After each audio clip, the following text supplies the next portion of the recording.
After understanding the concept of carbon footprint and the challenge of climate change, we would be dwelling into what is known as carbon taxes.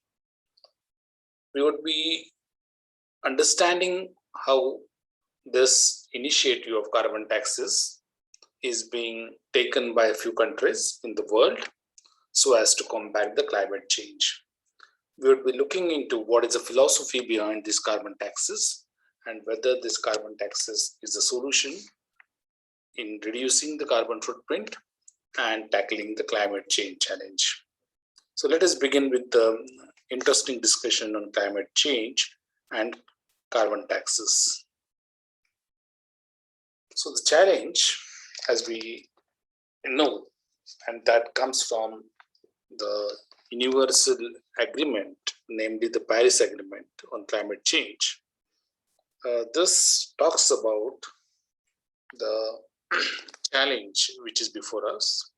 And the challenge is that in spite of the fact that the countries all around the world have nationally determined contribution pledges, I mean, the countries have pledged to reduce the carbon footprint on their own.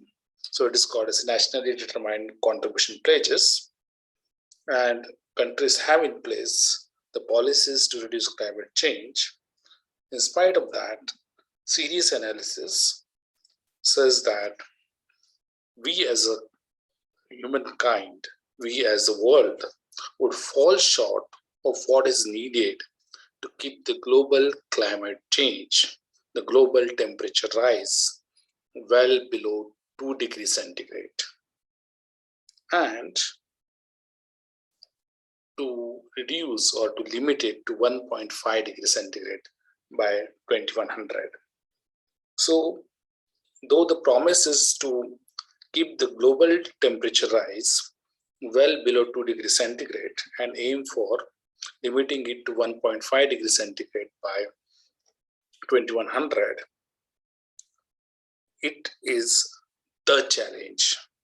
The challenge because the NDCs, the pledges, the nationally determined contributions, even if they are adhered to, would not be sufficient to meet the challenge. So this is the really worrying part. So one of the effort or one of the idea to combat the climate change and reduce the carbon footprint, this idea is called as the carbon pricing. So it is thought that, and it is argued that, the carbon pricing can play a vital role in the urgent efforts needed to move towards a low carbon, climate resilient future, sustainable future. So this is the idea of carbon pricing from which this whole debate on the carbon tax originates. So what is a carbon tax? In a single sentence, it is a tax just like other taxes, but it is a tax which is levied on the carbon emissions. And you know that these carbon emissions, we had done a discussion on carbon footprint. So all these emissions are attributed to goods as well as services, and thus the carbon tax is in a way an indirect tax on the consumption goods as well as services. So how does that carbon tax appear to be? So it is expressed in terms of some national currency per ton of carbon equivalent. So for example, if in Sweden there is a carbon tax of $137 US dollars per ton, it means that if an industry emits an carbon dioxide equivalent of 1 ton, then it would be taxed about 137 US dollars. Such a tax is about 101 in Switzerland and about 70 in Finland. Okay, so these are the numbers, and we will be looking into more specific numbers in the coming slides. So what is the carbon tax then? So carbon tax is a tax levied on carbon emissions. Greenhouse gases, we had discussed this in our earlier lecture, that carbon is found in every kind of hydrocarbon fuel, including coal, including petroleum, including natural gas, and when it is burned, when the fuel is burned, the carbon dioxide is released if it is completely burned, and carbon monoxide is released if it is incompletely burned. Okay, so this CO2 is an important greenhouse gas. It is the gas which traps the heat within the Earth's atmosphere, and hence it is one of the principal gas primary cause of global warming. This we had discussed. And then there are some other gases which would also contribute to global warming, and all this together are known as Ghg Greenhouse Gases. The term comes from the greenhouse effect of trapping the heat within the Earth's atmosphere. So, because not only carbon dioxide but other gases like carbon dioxide, methane, nitrous oxide, fluorinated gases, all this would contribute to the greenhouse gas emissions and climate change. So we, instead of using simply the term of carbon dioxide emissions, we use a term called as carbon dioxide equivalent. And hence, when we talk about carbon taxes, it is expressed in terms of carbon dioxide equivalent per ton. So this is an idea of expressing the emissions in carbon equivalent. Carbon tax, as we were discussing, is an indirect tax. Okay, and you know that direct taxes are the personal income taxes. Okay. So carbon tax is an indirect tax. This is a tax on a transaction as opposed to a direct tax which taxes the income. So it is not an income tax, and hence it is a tax designed to limit the emissions, but it does not put a quota on emissions. It does not tell you how much is the quantity to be emitted. Okay.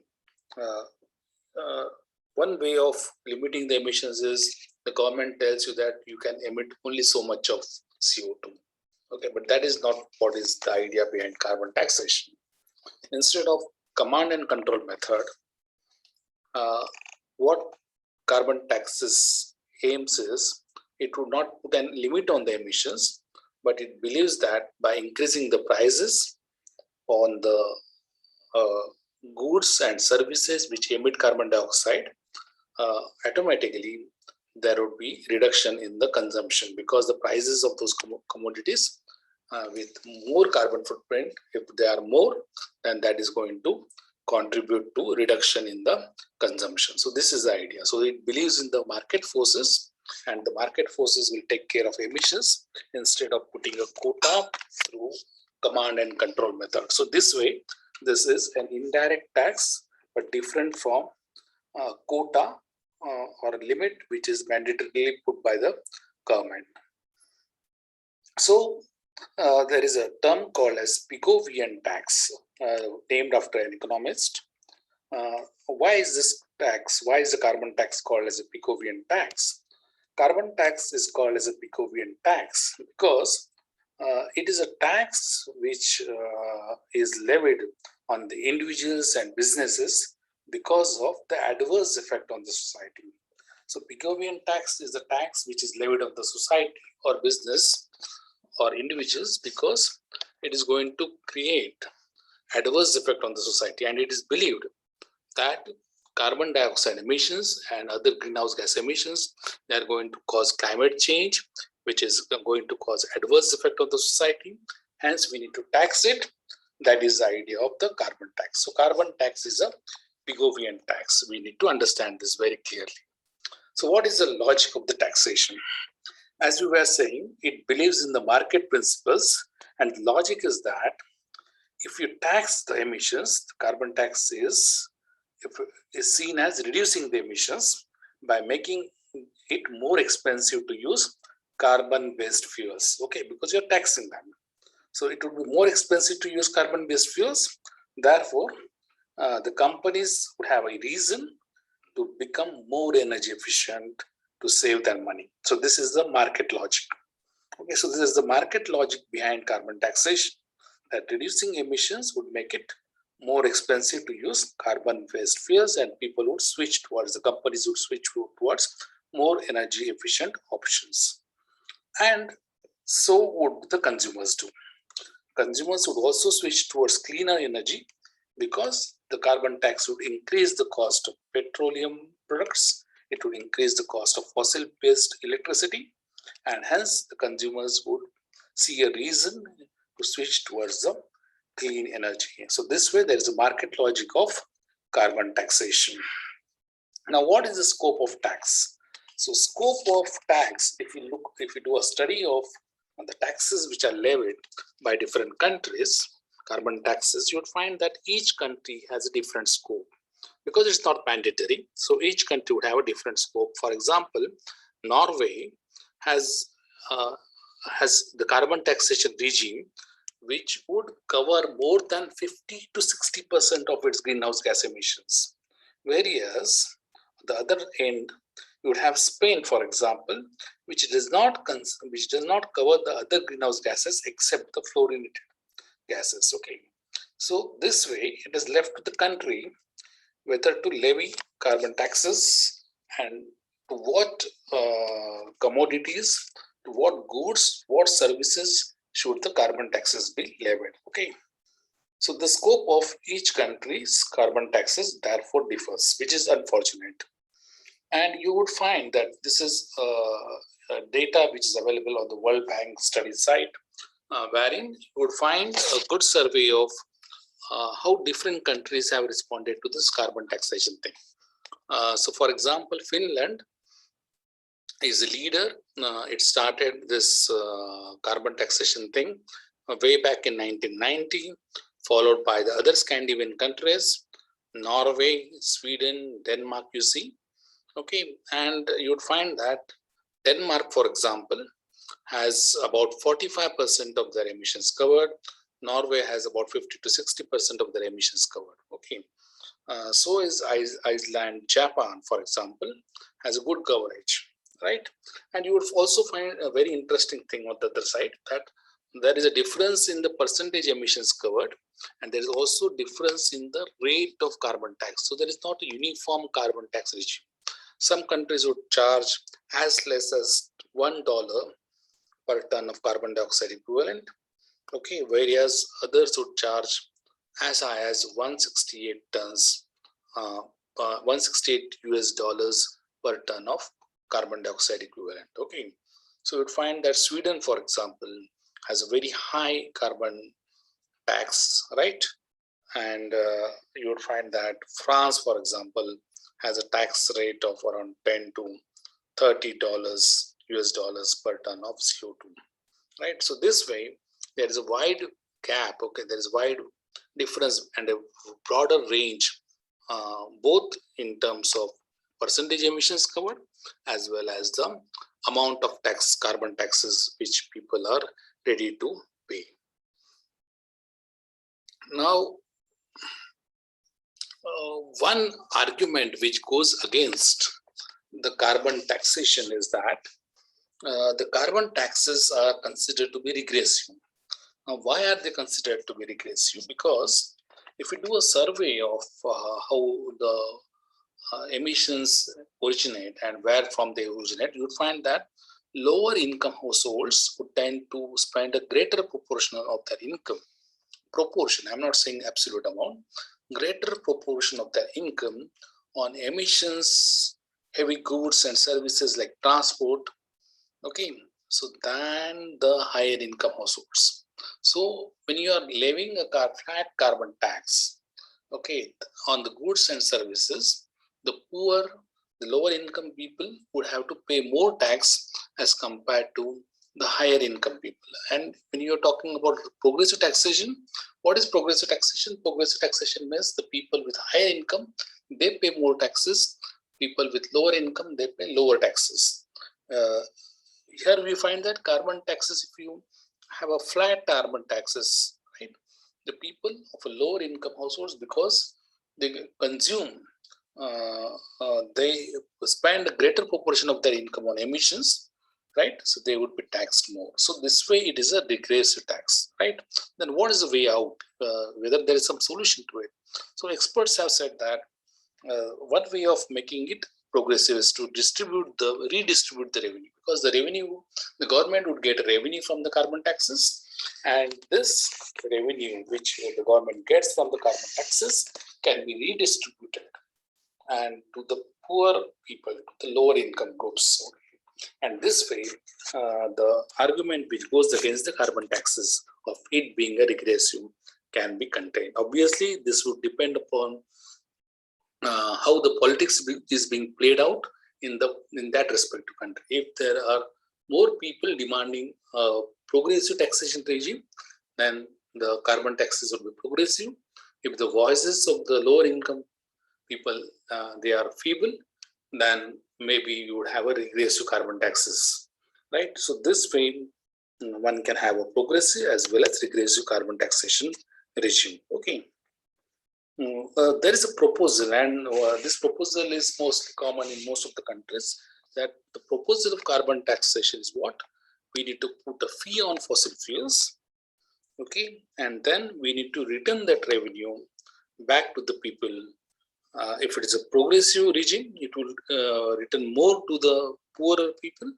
If it is a neutral regime, it would maybe it would return the same amount, equal amount to all the citizens. Okay, so that way, that proposal is revenue neutral. So the government does not aim to earn money from that carbon taxation. What it does is that it earns the money by putting a fee on the fossil fuels, taxes on the fossil fuels like coal, oil, and gas, and that revenue which the government gets in turn is given back to the people, to the citizens as dividend, okay, to be shared by all the citizens. Okay. Another idea where the carbon taxation things are being practiced is because it might happen that some countries have lower carbon taxes, other would have a higher carbon taxes, then it might be necessary to protect the industries where the carbon taxes are more by putting some tariffs. Okay, so there has to be assessment at the border, okay, of each country to protect its manufacturers, to protect the jobs. Okay, so that otherwise the industries would move out and move to the locations that do not have a carbon price. Okay, so the industries obviously would have a tendency to move towards locations where the cost is low. So the industries would prefer a place where there is no carbon tax, right? So this, in order to prevent this, we need to adjust the tariffs so that the industries do not move out, the jobs do not move out. Okay, and you cannot simultaneously have, says the proposal, you cannot simultaneously have a quota as well as the taxation. So we need to have some period wherein the carbon taxes are put, and we need to see whether there is a drastic reduction in the emissions. If the emission targets are met, then the quota regime needs to be removed. If not, then we can have a simultaneous thing, both the carbon taxations as well as some quota. So this is how some proposals are being discussed for carbon taxes. Okay, so this was an introduction to the carbon taxes, how the carbon taxes are being used as a tool for reducing the carbon footprint, for taking care of the challenge of the climate change. Unfortunately, the proposals are not very ambitious. Okay, and if there has to be some dent to be made in drastic reduction of the carbon footprint, we need to have a debate on whether the carbon taxes which are being levied are enough what are the alternatives to the carbon taxes, and what we need to do urgently as a mankind. Thank you very much.